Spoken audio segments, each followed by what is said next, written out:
again, and welcome back to another video, and today we're looking at a scenario where all English-speaking countries united. In this scenario, this new greater English state would be by far the most powerful nation in the world. It would also be the largest nation. To decide what nations spoke English, or what nations I would count in here, was actually a bit more difficult than you would have expected.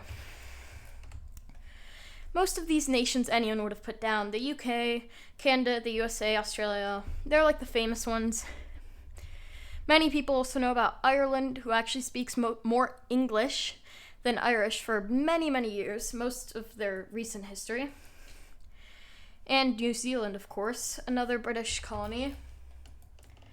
And we also have a lot more territories in the Americas, many Caribbean islands, Puerto Rico is under the US, the Bahamas, Jamaica, and Belize, of course, all British colonies as well. Now, the issue with deciding what nations qualify as English-speaking countries and which ones don't is that you have to either decide, are you going to do it by native population? How many people is this their native language? Are you going to do it by percentage of the people who can speak it, which is how many people in the country could speak and understand the language? Or are you going to do it by the number of people who can do it?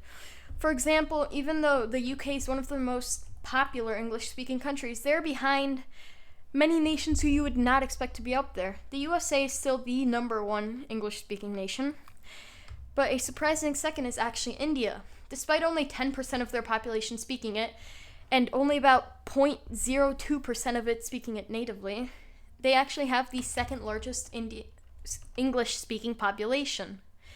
And Pakistan is also up there. I believe they have the third, with Nigeria having the fourth, despite their native English population being very, very low.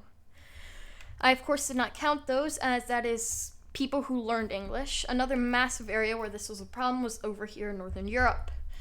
Many Scandinavian countries, such as Sweden, Norway, Denmark, Iceland, and even the Netherlands as well, about 80% of the population could understand and speak English, which is a massive percentage. This is, of course, off of some sites that I saw. I cannot trust them completely, but also nations such as Germany or going down into Switzerland, a large percentage of the population could have a conversation in English. I did not count those because all of these nations have other official languages: German and French, Dutch, Swedish, etc. Their main language is not English. The most surprising nation to me was actually Canada. Obviously, there's Quebec, which used to be under the French and still speaks mainly French to this day. That lowers Canada's native English-speaking population and even their English-speaking population as a whole by a decent margin, making them have a lower English-speaking population than some nations you wouldn't expect, such as Jamaica or Guyana. I could go on and on about how to describe English nations, but let's just go ahead and begin with a bit of expansion. Immediately in Oceania, there is a problem. There is a massive power pool here along the Atlantic Ocean, and to get to this oceanic colony, you have to go all the way through the Pacific, across Hawaii, and down into these nations, or all the way down along the coast of Africa, through the Indian Ocean, and over into Western Australia. Both of these methods are not quite ideal, which is why they want to expand the oceanic base to be practically self-sufficient. To do this, they first invade Papua New Guinea and a multitude of Pacific islands, including the Solomon Islands, Fiji, and the Cook Islands, which are further north. This is once again to better secure their control over the Pacific region, which is by far their most far off area that they need to make sure is strong enough to survive and not break away. The invasion of Papua New Guinea is going to be fairly easy after capturing the south and their capital, which is impossible to pronounce. Papua New Guinea surrenders. Along with this, they swiftly carry out many naval invasions into Pacific islands, some already under heavy influence by some of the nations next. This wouldn't be the largest expansion they will have, but it will still be the great oceanic takeover of the English nations. From there, they would want to finish securing their control over North America. They would do this by annexing Suriname, who would not put up too much of a fight. They don't really stand a chance here. And at this point, nobody can really stand up to this power, honestly. Even China is being fairly dwarfed by this new nation, combining especially the economic output of Australia, the US, Canada, and the UK combined would be the largest economy by a massive margin. From there, to further secure control of the Caribbean, they would stage an intervention into Haiti. They would stage a coup in Nicaragua, and they would stage a full-on, basically, rebellion in Venezuela, which would turn Venezuela into a puppet government of this. I'm not gonna call it American, but this English nation. From there, they would start to increase their soft power across their world, especially in Africa, where there are many, many nations who can at least mostly speak the English language. They would immediately start to set up bases by invading Sierra Leone and annexing the nation along with Liberia, and setting up a multitude of strongholds along the western coast to secure their control of the Atlantic. They would also stage a complete takeover in South Africa, with far less influence in there than in some other states, but it is still under their influence. From there, they would refocus into Europe, where they would annex both Iceland and Greenland to better connect the North American and European parts of this empire, and start to once again increase their soft power across the entire continent. They would begin by setting up alliances with many nations, such as Germany, France, Italy, and Spain. These are all nations that are in the NATO alliance. Almost immediately, the Dutch, the Belgians, and the Luxembourgish would also join. The Danish, who had already lost Greenland to this empire, would not be too keen on joining, but they won't also last forever. From there, Croatia will also join in a surprise move, as the nation's government is pushing very hard to get in, hoping that it will benefit them very much so economically. With this working, Greece and Poland start to get in. Poland, of course, for protection from Russia. Russia taking advantage of the fact that in all of my scenarios, in the beginning, all factions are destroyed, will begin an invasion of Eastern Europe, this time not first going for Ukraine, but instead going for the Baltic states. These nations are far weaker, and although they will still get some amount of American support, British support, I'm calling it that because I haven't come up with a name for this country yet, but this support would not be as large, and even so, the population of these nations is not nearly high enough, nor is their infrastructure strong enough to defend against the Russian Empire. Well, technically it's a Russian whatever, but we all know that in this scenario, they are going for expansion, and thus they are a new empire. These invasions of the Baltic states go extremely well, and from there they will technically diplomatically, but really it was more of a threat of join me or die to Belarus, expanding their power into mainly Eastern Europe. They're hoping to position themselves as the hegemon of this region so that the Americans will not dare to invade. Sadly for them, Ukraine is on the verge of being able to join this American alliance, as the USW, the United States of the world, will not allow Russia to expand this much. However, the USW could not, no, the USE, the United States of English, perfect name. So the USE does not want the Russians to expand too far into Eastern Europe. They do not care, however, how much Russia expands into Central Asia. This is fairly good news, as this is a resource-rich region which the Russians can use to their advantage in the fight against the Western democracies. China would also attempt to position themselves as a third option, not so much so fully capitalist and all that like the West, but also not completely authoritarian like Russia. They would attempt to position themselves as, well, what they are today, a communist-led capitalist state. The Russians, however, would start to push the Chinese too far with the annexation of Mongolia. Soon enough, a compromise would be reached where China mainly gets the Gobi Desert, but they also get the key city of Ulaanbaatar, which is most of Mongolia's population. Russia does this in an attempt to facilitate good relations with the Chinese government, who is also very much so anti-American. This country is dominated by the US, so sometimes I might call it American, but it is a joint state with the governments of all involved nations. The Russians would then move further down to Central Asia, as thanks to these new better relations with China, they are able to annex Kyrgyzstan, and the rest of Central Asia really just does not stand a chance. They would also ally themselves with Iran, who also goes more and more extremist against the West. And with China positioning itself slightly differently than in our timeline, trying to be slightly more in the middle rather than aligned with Russia, as they do not want to go against this greater English state, the Iranians would move further and further, much, much closer to the Russians.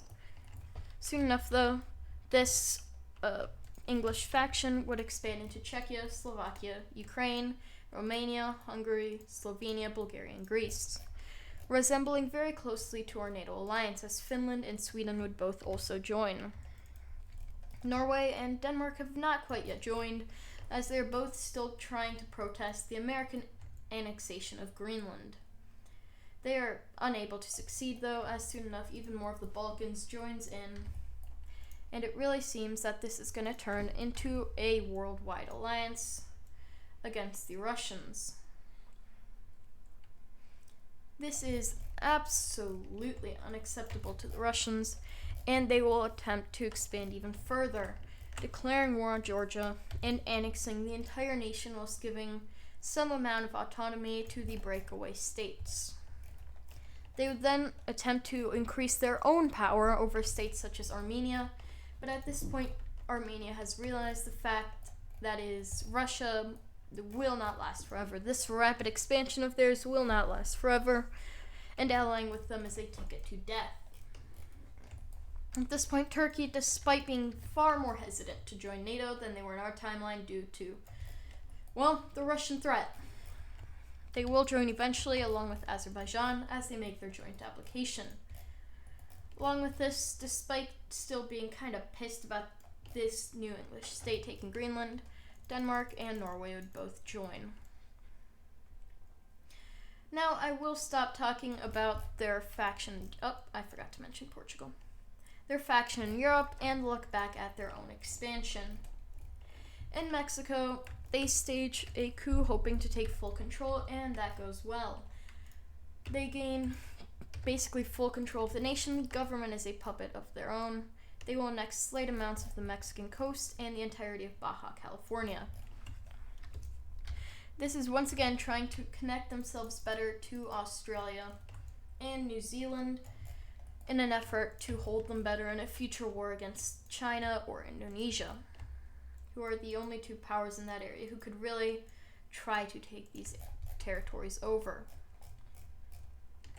However, these minor territorial expansions still have absolutely nothing on any kind of world conflict or world war. They would continue to attempt to increase their own power in South America by setting up an alliance with many South American states, including Brazil, Chile, Uruguay, and Colombia.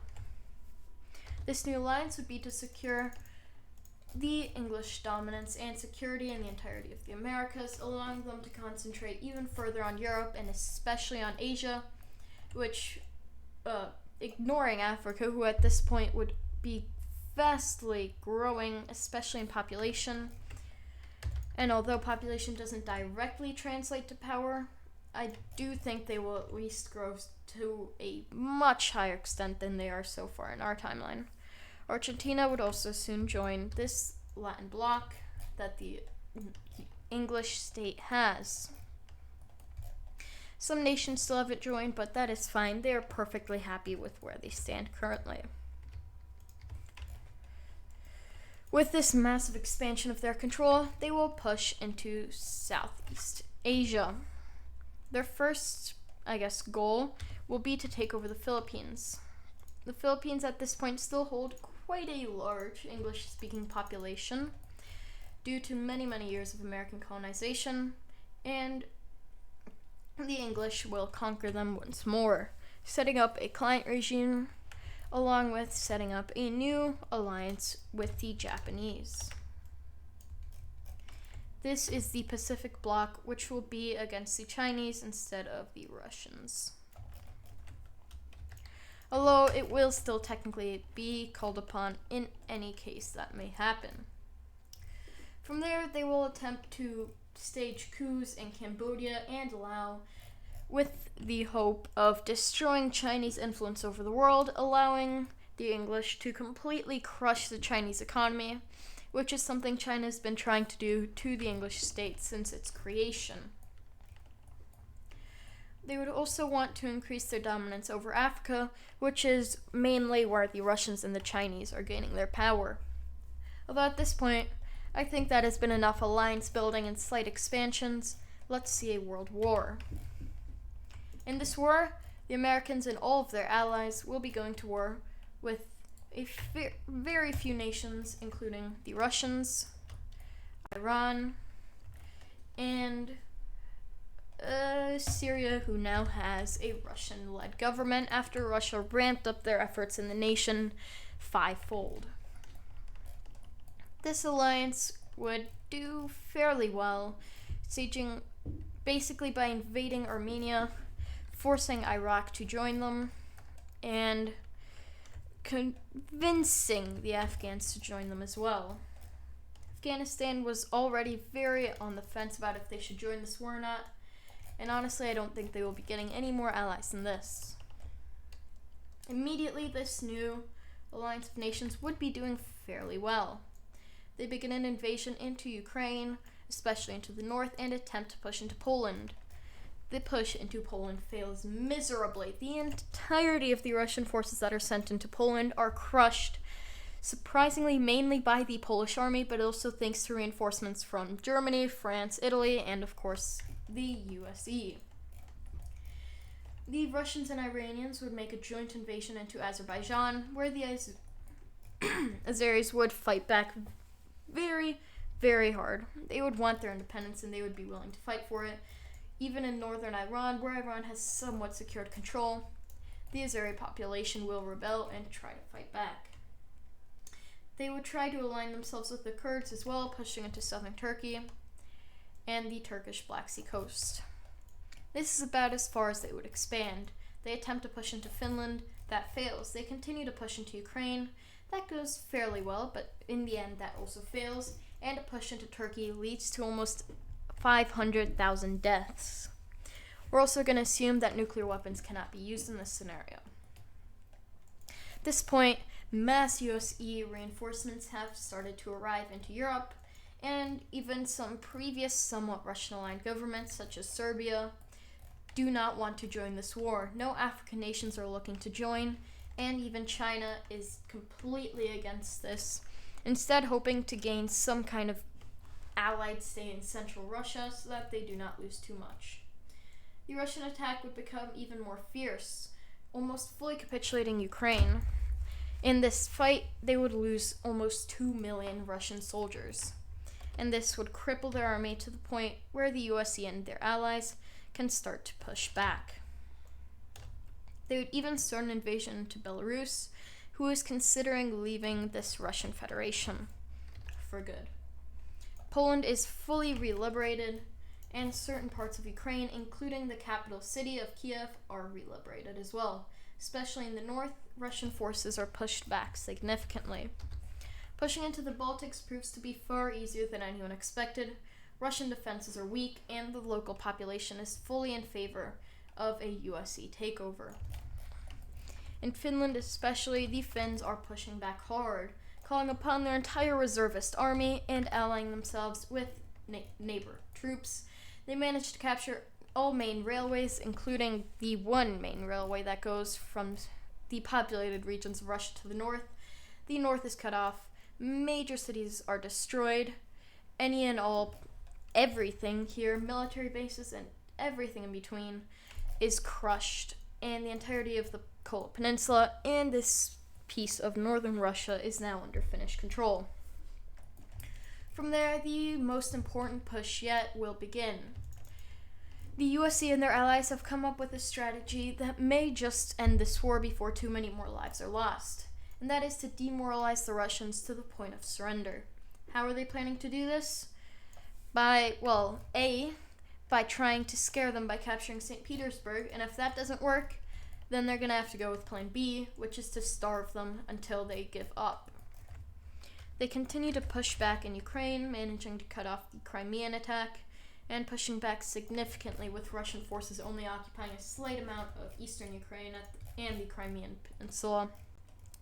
And in Turkey, things are going even better, as the Kurds have realized they do not want to be under Iranian control, and that, hey, they might even gain more if they ally with the Western powers.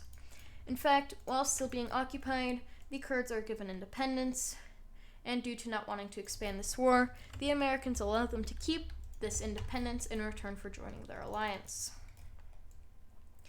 The Kurds and Turks begin to push back the Russians.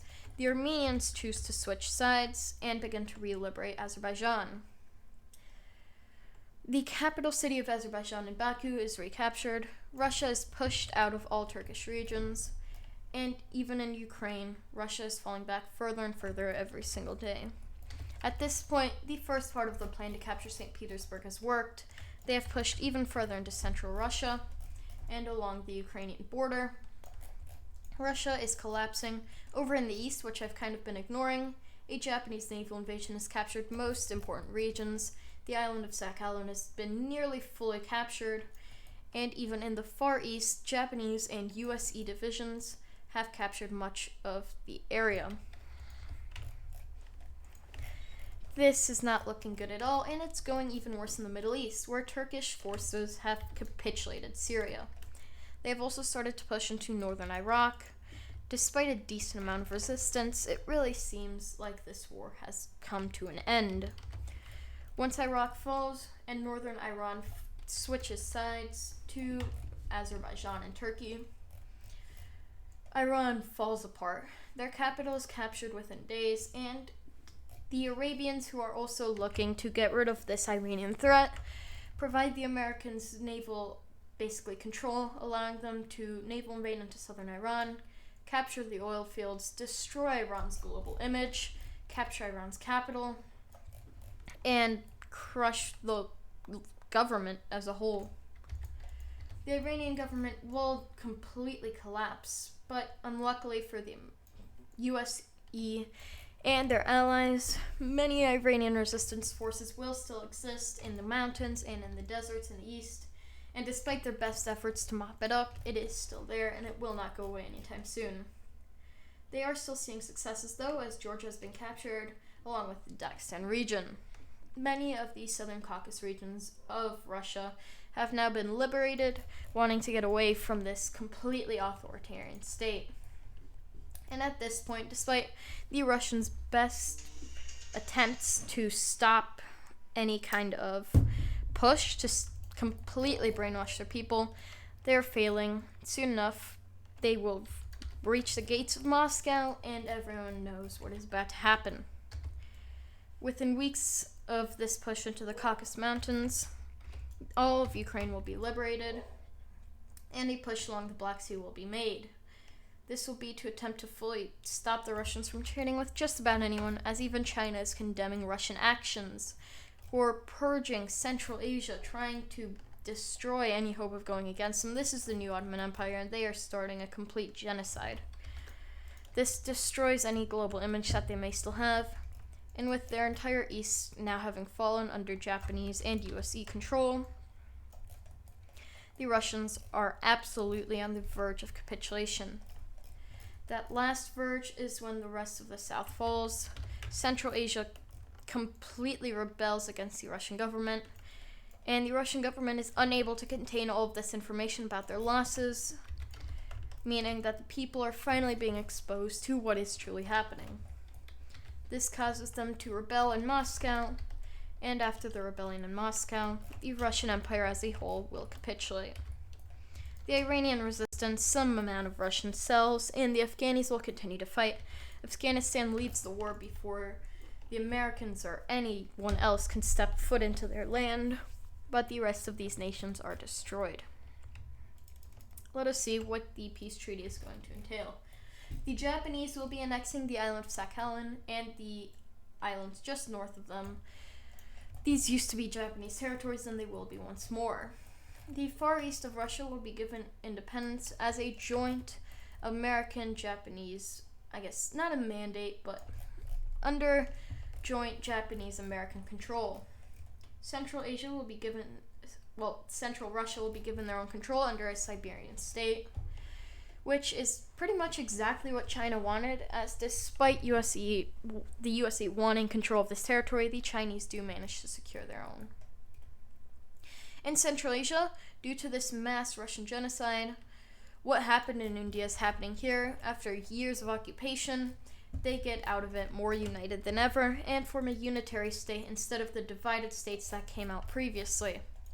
This new Stani country will be a very interesting country to watch. Maybe not the most powerful, but very, very interesting to watch and see how they develop.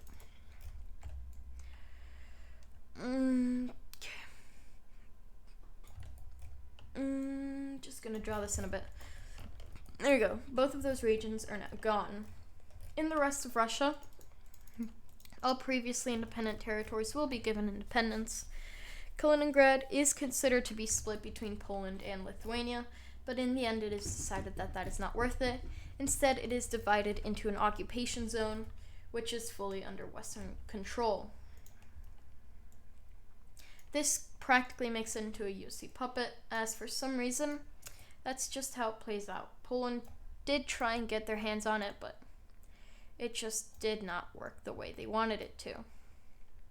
A new Lithuanian, Latvian, and Estonian states will be made, with the Estonians especially growing greatly as the Finns support Estonian independence, whilst the Latvians and Lithuanians are only recreated due to basically their help in the war.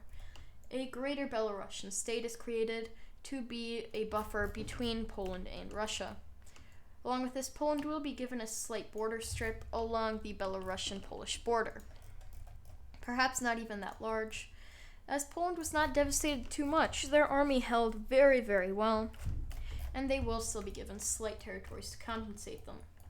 The Ukrainians will be given a small amount of northern Russian territory, but overall, the Russians will not lose too much more than what they already have.